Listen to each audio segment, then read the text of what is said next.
Plusieurs chercheront à entrer, mais ils ne pourront pas. Et c'est ça ce que le Fils de Dieu est en train de dire. Ils vont chercher à entrer, mais ils ne pourront pas. Où ils vont chercher? C'est quand est-ce qu'ils vont quitter la terre et que le souffle sera retiré, ils vont savoir qu'en réalité, il y avait deux chemins. L'enfer, le chemin qui mène à l'enfer, le chemin qui mène au ciel, au paradis. Et celui qui fait entrer là, c'est Jésus-Christ de Nazareth. Alléluia.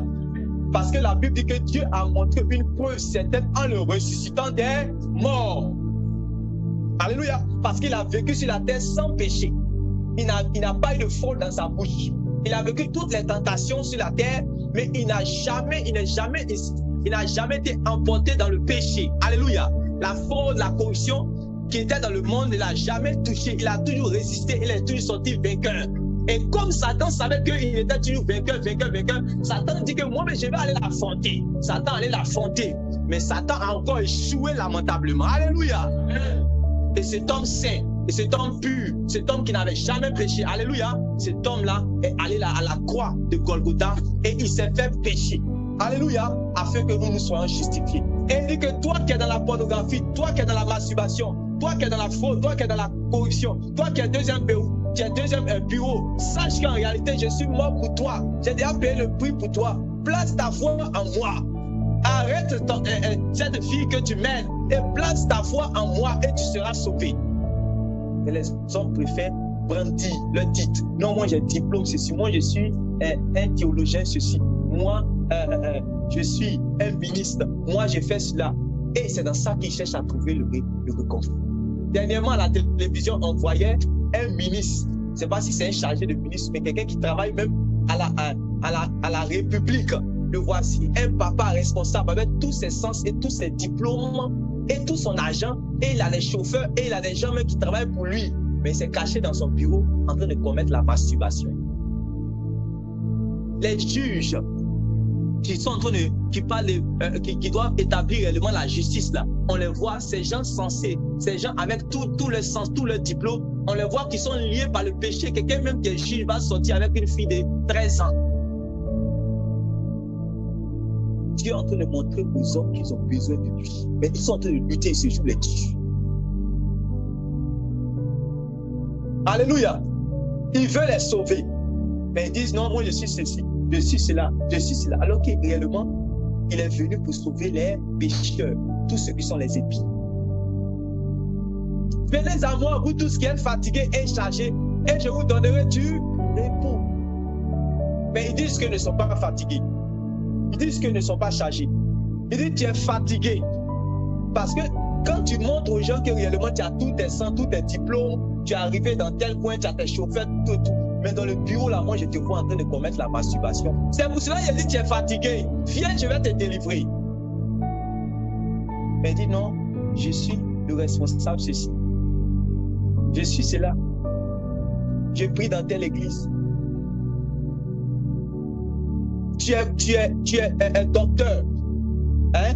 Tu dis réellement que voilà, c'est toi qui enseignes, par exemple, la santé, les choses comme ça. Tu prescris des médicaments, tout et tout. Mais tu te caches pour fumer la drogue. Alors que tu sais que la drogue est nuisible à la santé. Tu fumes la cigarette, tu es vaincu par la cigarette. Mais Jésus a dit, si le Fils vous affranchit, vous serez réellement libre. Alléluia. Alléluia. Mais nous, on préfère réellement dire ceci. Voilà, nous avons Abraham pour père. Nous avons ceci. Moi, je prie dans telle église. Je vais mourir ceci. Mais si tu meurs catholique, tu vas en enfer. Tu vas en enfer. Faut mourir en Jésus. Alléluia. Faut mourir en Jésus. Faut pas mourir ceci. Tous ceux qui vont pas mourir en Jésus, si tu veux, faut mourir évangélique, faut mourir protestant, faut mourir tout ce que tu veux. Jésus dit de mourir en lui, dans la foi. Comme vous lisez Hébreux chapitre 11, on dit tous ces gens-là sont morts dans la foi. C'est dans la foi de Jésus qu'il faut mourir. Parce que c'est ça. C'est quand l'apôtre Paul a dit quoi? J'ai combattu le bon combat, j'ai achevé la course, j'ai gardé ma religion. J'ai combattu le bon combat, j'ai achevé ma course, je suis resté protestant. J'ai combattu le bon combat, j'ai achevé ma course, je vais mourir catholique. Tu vas aller en enfer si tu fais comme ça. J'ai combattu le bon combat, j'ai gardé la foi, j'ai achevé la course, j'ai gardé la foi. La foi vient de quoi? La foi vient de ce qu'on entend, et ce qu'on entend vient des paroles de qui? Jésus-Christ de Nazareth. C'est de lui que ton âme a besoin. Alléluia. Et c'est lui qui délivre du péché. Il vient pour ôter maintenant le péché maintenant de nos vies. Et il nous dit, voilà, dans la conversion, parce qu'il dit la repentance, c'est le fait de s'arrêter, de ne pas continuer réellement ce chemin-là. Et la conversion maintenant de se tourner vers Dieu. C'est là que vous allez voir des gens, par exemple, qui avaient des livres de magie, venir déposer ces livres-là. Brûler ces livres-là, ces talismans, ces chapelets, ces comme on appelle ces statues, ces statuettes, ces téraphimes. Toutes ces choses, elles sont venues. On dit ça coûtait plus des millions. Ils sont venus, ils ont tout brûlé à cause de leur foi en Dieu. Alléluia. C'est comme pour Zachée, quand il a reçu le Fils de Dieu dans sa maison. Il dit aussi pour la donner tout. Ceux même qui disent qu'il est volé là, ceux qui se reprochent quelque chose, il va la donner 4 fois ce que je leur dois. Alléluia. Parce qu'il a compris qu'en réalité, que servirait-il à un homme de gagner tout le monde s'il perdait son âme? Quand il a entendu Jésus dire ça, ouais. Donc ça veut dire qu'il a gagné tout ce qu'il veut. Il a construit R plus 5 et après R plus 5, les gens vont m'acclamer. Vous dites, ah lui, quand il meurt là, les gens sont hypocrites maintenant. Quand ils vont à tes obsèques, même les pasteurs en envoient. Quelqu'un même qui était un fumeur de drogue, quelqu'un qui était un homosexuel, quelqu'un qui était qui était dans les coups louches, qui faisait les avortements, qui a au moins 7 femmes, qui couche avec les jeunes filles, n'importe comment. Mais quand il va mourir là, on va voir le prédicateur, là va venir dire, ah, il a combattu le bon combat, notre frère. Il était quelqu'un qui était un homme de bien. Il était quelqu'un qui avait donné les sacs de riz. Mais toutes les mauvaises actions qu'il a fait là, ils vont pas dire cela. Parce qu'ils savent que s'ils disent cela, ils vont voir réellement où il va aboutir. Et d'autres, maintenant, pour se compléter, pour aller plus loin, eux, ils disent quoi? On va faire maintenant la prière. Ce qu'ils appellent messe de requiem. On va faire demande de messe. Si, mais on va faire demande de... Actuellement, ils sont en train de payer demande de messe, des fouets poignets, des choses en paye. Toujours les 2000. Il y a des morts, on paye toujours leurs choses. Vous voyez? Parce qu'on dit quoi? Ils sont au purgatoire. Au purgatoire là-bas, c'est-à-dire quand on va donner de l'argent, quand on va prier pour eux, tout et tout, ils vont, le feu là, ça c'est du mieux, ils vont traverser ce camp et puis ils vont rentrer au ciel. Vous avez déjà vu ça dans la Bible? Non.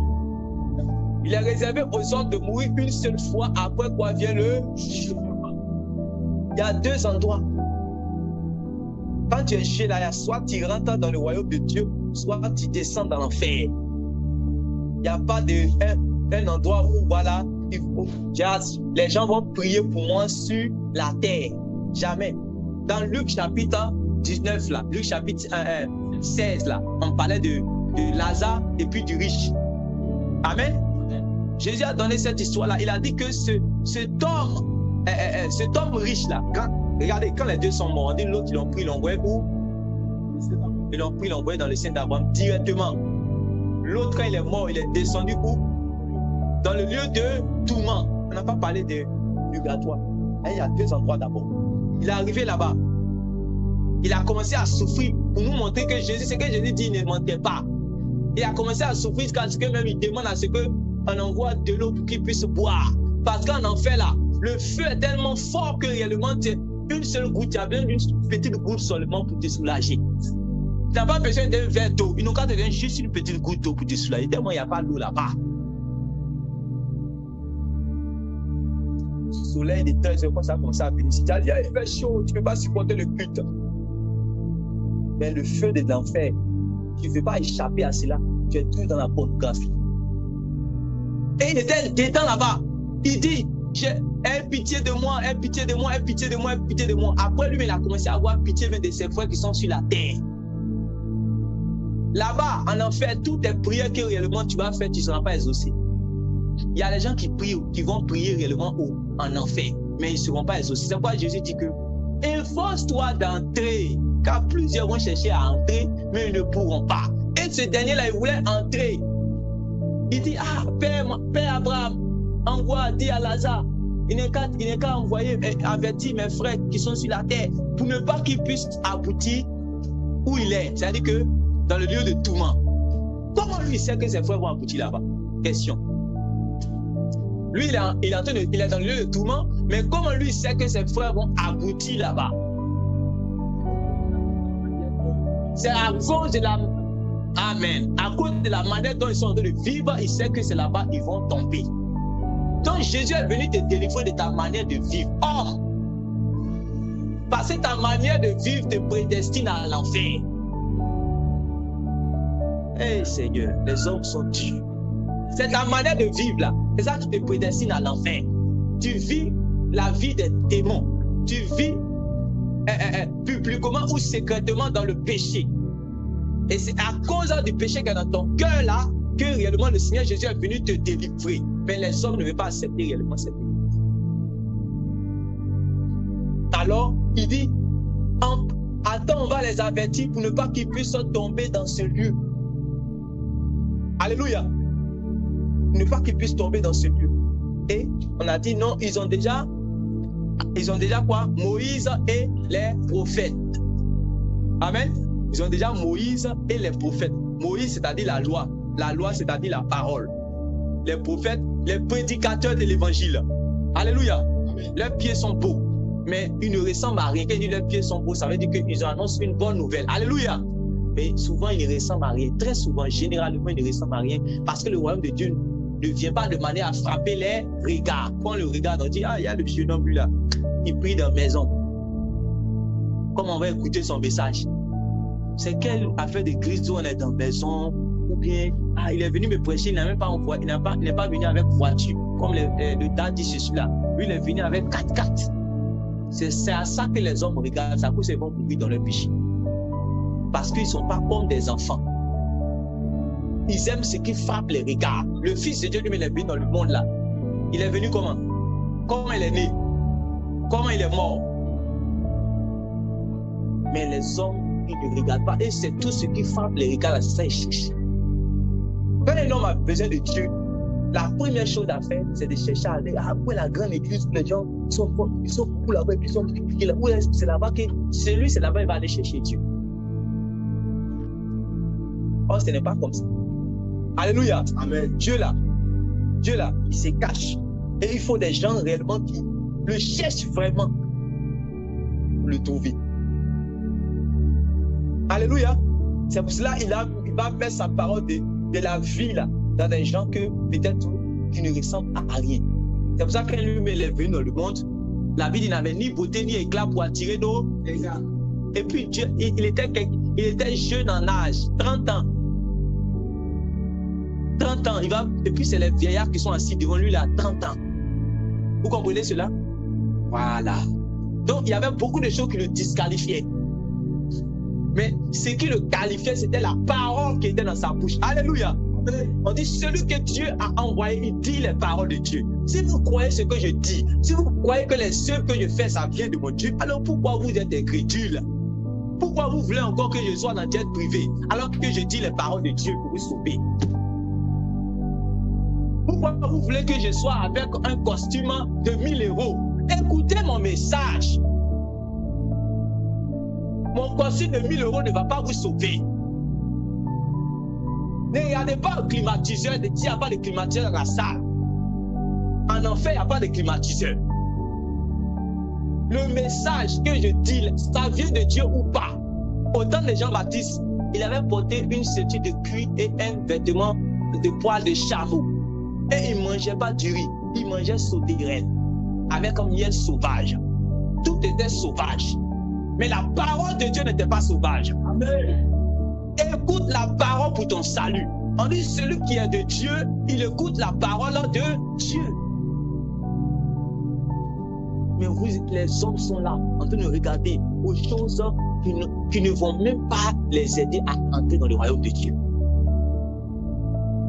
Et quand Jésus maintenant prend ses enfants, quand réellement c'est ceux-là qui vont accepter le principe de la repentance. C'est ceux-là qu'on va les conduire maintenant au saut du baptême. Pour aller les plonger par immersion au nom du Seigneur Jésus-Christ. Parce que quand vous lisez dans Jean chapitre 2, on dit Jean baptisait à Hénon parce que là-bas il y avait beaucoup d'eau. Donc, dans un endroit où on baptise, il y a beaucoup d'eau. C'est-à-dire qu'il faut que la personne puisse, de manière physique, être immergée. Amen. Mais là encore même, c'est la chose dans la forme. Le fond, c'est d'avoir la foi, d'accepter le principe de la repentance. Quand ces choses-là sont vraies, c'est là que Dieu va te déclarer saint en te lavant par le sang de son Fils. Ceux qui n'ont pas été déclarés saints pour être lavés par le sang du Fils de Dieu, c'est parce que leur repentance était une repentance fausse ou une repentance légère. Alléluia.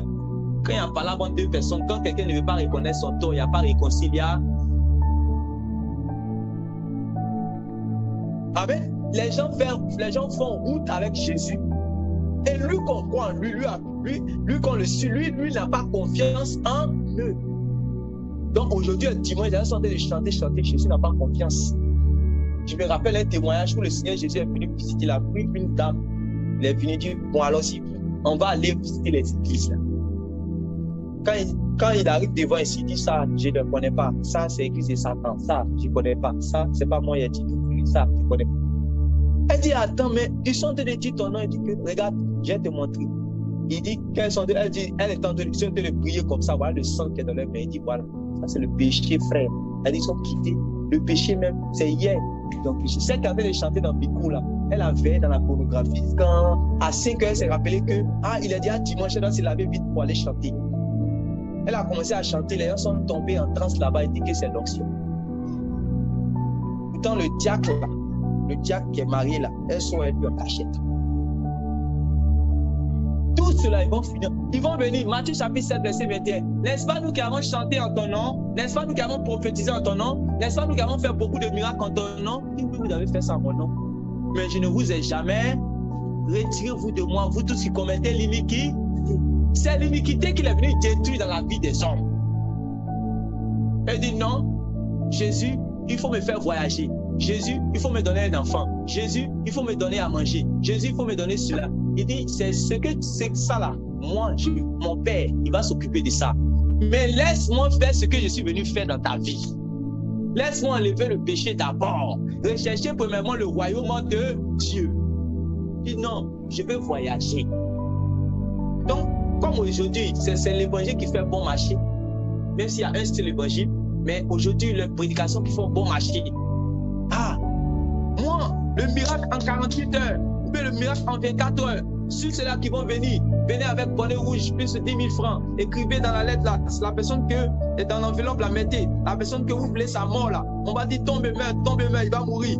Écrivez dedans, venez avec l'action prophétique, vous venez avec l'eau, voilà, faut payer l'eau là, c'est 2000, où est la photo dessus, dans ton bureau tu mets ma photo là-bas, et ils aiment les choses comme ça, la démangeaison d'entendre des choses agréables.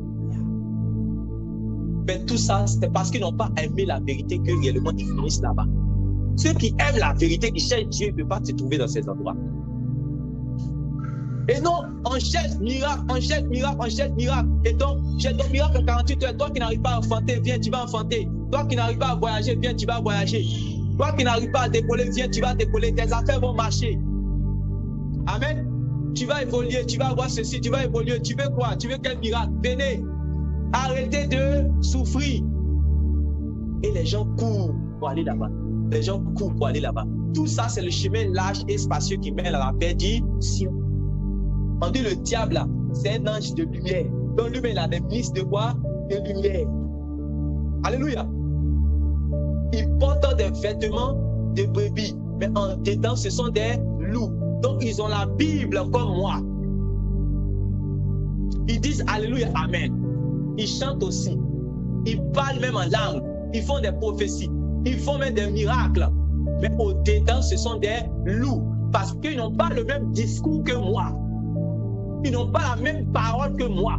Vous avez vu dans Apocalypse chapitre 13, on parle de la bête qui est sortie de la terre. Et cette bête-là avait une corne semblable à celle de l'agneau. Donc de manière apparente, ça ressemble aux choses de Dieu. Mais ce n'est pas de Dieu.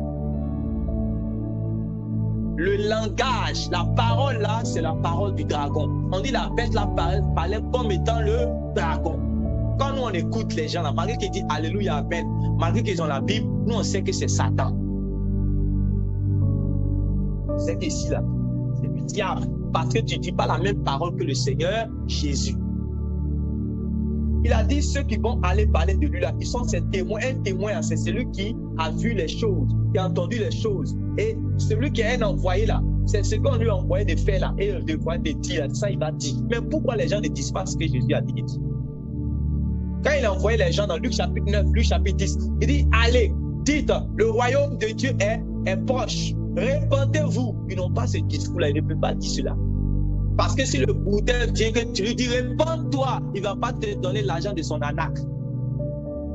Si la prostituée de première classe vient, tu lui dis que abandonne. Donc, tous ces mouvements de, comment on appelle ça même, business, de business qu'elle a en train de gérer pour avoir l'argent, elle ne va pas envoyer ça comme offrande. Le franc-maçon que tu as fait diacre, là, si tu dis répentez-vous, l'argent ne va pas tomber, ils ne vont pas construire le temple. Voilà ce qu'aujourd'hui les gens appellent l'église. Il faut la repentance. Alléluia. C'est ça qui était le fondement dans l'église. Le renoncement aux œuvres mortes. Quand les gens s'arrêtent pour dire nos péchés, maintenant ils apprennent, c'est-à-dire ils sont convertis à Dieu en abandonnant toutes les mauvaises actions. En abandonnant toutes les mauvaises actions. On ne les trouve pas dans ce qu'on les trouvait avant de connaître l'évangile. Si c'était des joueurs de loto, ils sont chaque fois dans fait de PMI, jeu hasard. Quand l'évangile est venu, ça les délivre de cela. Et on leur dit que ces choses-là ne sont pas bonnes. Il faut arrêter cela.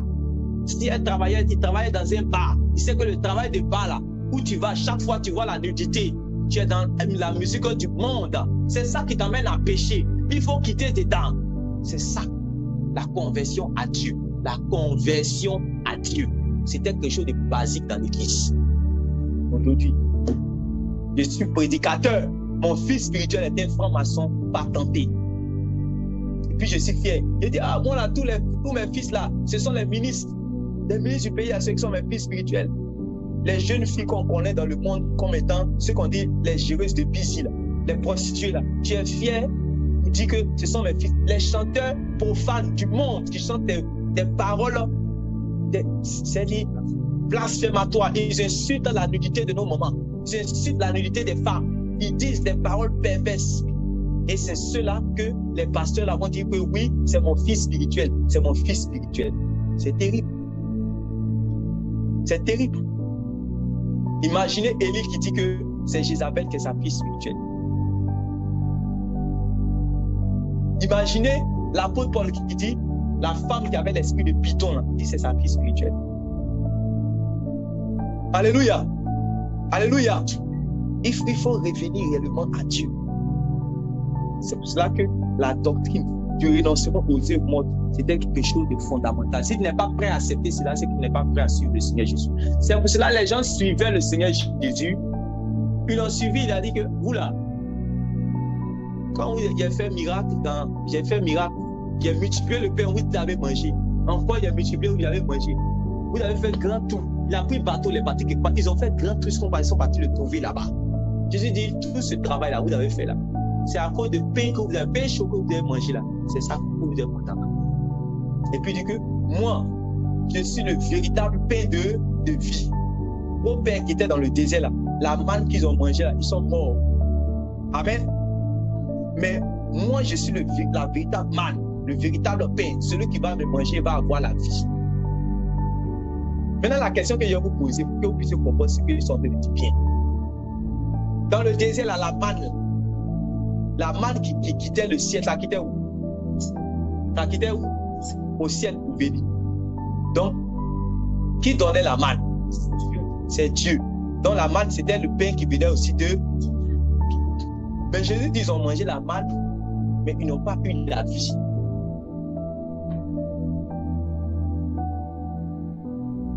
Vous comprenez? Voilà. Ils ont mangé la manne, mais n'ont pas eu la vie. Il dit que c'est lui qui est le véritable pain de vie. Vous n'avez pas vu dans Jean chapitre 6 là? Il a parlé de cette manne-là qu'ils ont mangé, mais ça ne les a pas donné la vie. que c'est lui qu'il doit manger pour avoir la vie. Mais comment manne qui a quitté ce Dieu là-bas? C'est pour cela que la manne là, ça représente la guérison. La manne là, ça représente la délivrance de Dieu. Ça représente les prophéties. Ça représente toutes ces choses-là. Regardez, ne pensez pas que tout ce que Jésus a imposé la main pendant son ministère, par exemple les Bartimée, parce que Jésus a imposé la main à Bartimée, il a commencé à voir. Sur la base du fait que Jésus lui a imposé la main, il a commencé à voir où il allait le trouver au ciel. Jamais. Si Bartimée n'a pas cru à l'enseignement que Jésus a prêché, pour se repentir, pour croire, vous n'allez pas trouver Bartimée au ciel, malgré qu'il a été guéri par Jésus. C'est pour ça qu'il a dit, quand vous allez partir dans les villes, guérissez les malades, chassez les démons, mais prêchez ma parole. Amen. La guérison n'est pas une prédication. On ne va pas vous prêcher la guérison. On de dire, regardez, tous ceux qui sont en train de prêcher la guérison. Ils sont en train de prêcher le miracle en 48 heures. Ils sont en train de prêcher la délivrance instantanée. Ils sont en train de prêcher la voyance. Je suis le radar. Je suis le voyant mystico, le radar, ainsi de suite. Donne tous les noms pour que les gens soient attirés dans la chair. Quand il y a un problème, en même temps, allons voir le voyant. Allons voir le voyant. Et tout ça, c'est ça qui est devenu le thème. Mais il a dit, si vous allez, n'allez pas prêcher la voyance, n'allez pas prêcher la guérison, n'allez pas prêcher le miracle. Si vous voyez quelqu'un qui prêche le miracle, soit lui-même il est ignorant ou bien il est envoyé du diable. Jésus dit, prêchez la bonne nouvelle. Dites aux gens que je suis l'agneau qui ôte le péché du monde. Dites aux gens que la colère de Dieu arrive, qu'ils aient à se repentir. Dieu a fixé un jour où il va juger les hommes. Que les hommes s'arrêtent, ils arrêtent de pécher, qu'ils fassent demi-tour, qu'ils croient en moi pour que je les délivre de leurs péchés. Je les sauve. Allez leur dire cela. Mais il dit non, si on dit cela, on ne va pas avoir beaucoup de clients. Notre église ne va pas marcher. Hein? Il faut que réellement on dise des choses qui vont attirer les gens. Et ils ont commencé à dire ce genre de choses. Non. La guérison ne va pas sauver quelqu'un. La guérison vient de Dieu, comme la manne qui venait de Dieu. La délivrance là ne va pas sauver quelqu'un.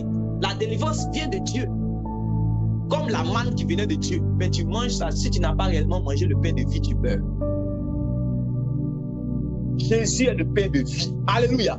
Et c'est ce pain de vie que les hommes doivent manger.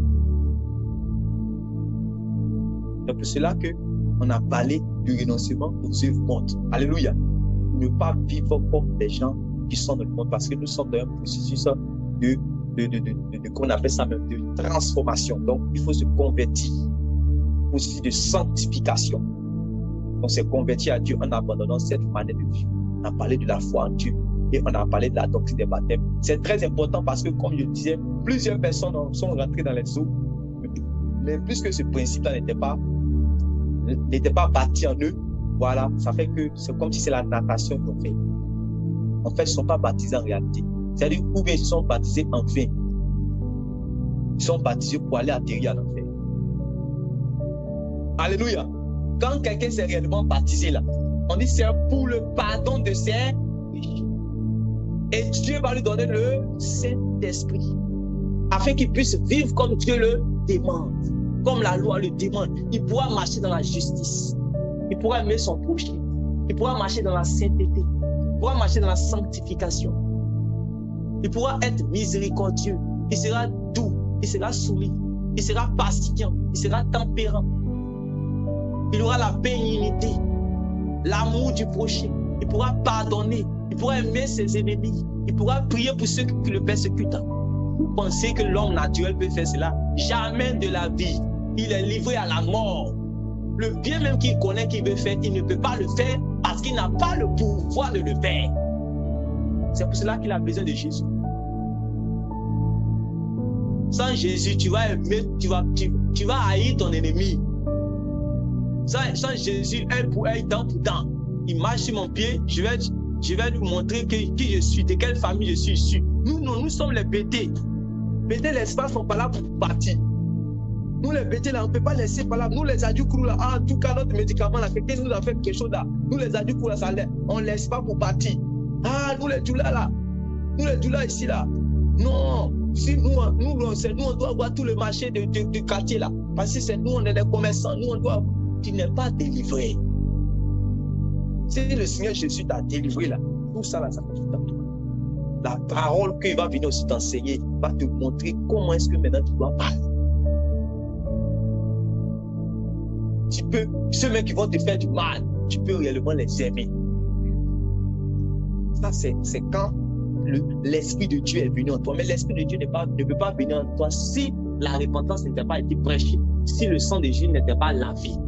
Le Saint-Esprit ne peut pas venir. Vous comprenez cela? Il faut réellement cette foi-là pour que le Saint-Esprit réellement puisse venir. Et c'est de ça qu'on avait parlé comme principe dans l'Église. Après ça, on a parlé de la doctrine des baptêmes. On a parlé aussi de quoi? De l'imposition des mains. Et on a parlé de l'imposition des mains. C'est important. On avait déjà parlé de ça. On avait déjà parlé de ça. Et une prochaine fois, je vais encore insister sur ces choses. Et rester maintenant la résurrection des morts et le jugement éternel. Et vous voyez dans ce qu'on a dit aujourd'hui, je viens encore de parler de ces choses. C'est très important. Amen. Vous voulez me donner quelques minutes pour qu'on fasse l'étude? Vous voulez me donner quelques minutes pour qu'on fasse l'étude? Voilà. On va parler de... je vais essayer de mettre le message que je veux nous apporter aujourd'hui et puis mettre comment on appelle ça même? La résurrection des morts là-dedans. Amen. Donc, suivez bien. On va, si vous avez des choses à noter, voilà, on va lire beaucoup.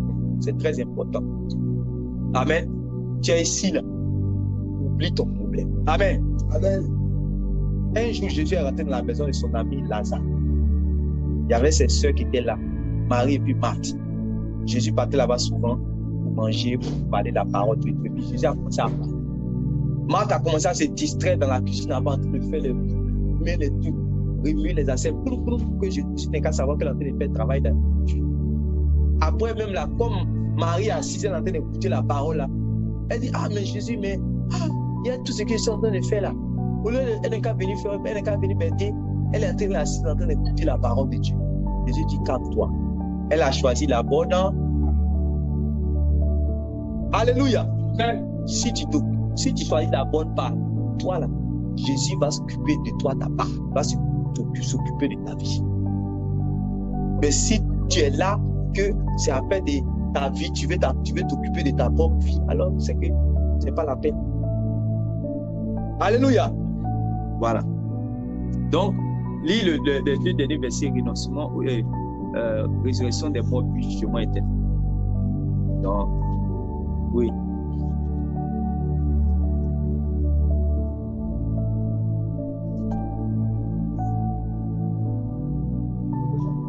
Oui.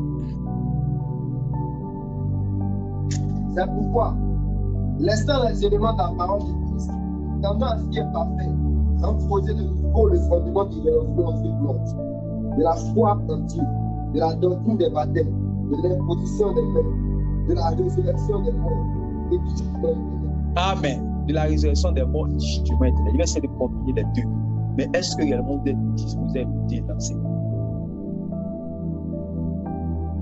C'est très important pour le salut de ton âme. C'est très important pour le niveau de ton âme. Alléluia.